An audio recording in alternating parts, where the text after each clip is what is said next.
দোস্ত, সার্জিস আলম বলেন আমরা এক ফ্যাসিস্টকে দেশ ছাড়া করেছি অন্যটাকে জায়গা দেওয়ার জন্য না। কেউ যদি ভাবেন আবার ফ্যাসিস্ট হয়ে উঠবেন তাহলে তারা যেন শেখ হাসিনাকে দেখে শিক্ষা নেন। দোস্ত, অন্যদিকে এই তো কয়েকদিন আগে 900 গোলের রেকর্ড করেছেন রোনালদো। ইউটিউব চ্যানেল খুলেও গড়েছিলেন রেকর্ড, আর এবার রোনালদো ইতিহাস তৈরি করেছেন। সালাম নমস্কার দোস্ত।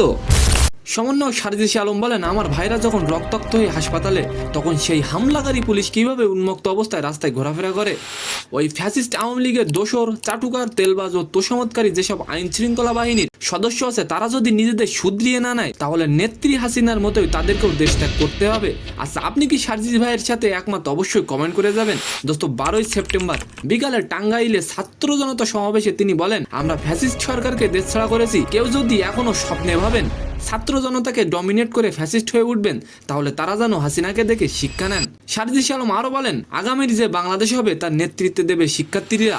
দোস্ত, অন্যদিকে রোনালদো রেকর্ডের পর রেকর্ড গড়েই চলেছেন। এই তো কিছুদিন আগেও 900 গোলের রেকর্ড করেছেন তিনি, আর এবার তিনি ইতিহাস তৈরি করেছেন।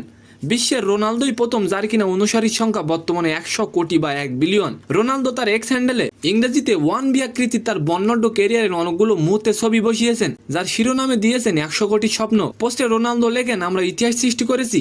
দোস্ত, রোনালদোর সবচেয়ে বেশি অনুসারীর সংখ্যা ইনস্টাগ্রামে 63 কোটি 90 লাখ, যা বিশ্বের জনসংখ্যার 8%। তো সম্মানিত দর্শক, আজকে ভিডিওটি কেমন লাগলো অবশ্যই কমেন্ট বক্সে জানাবেন।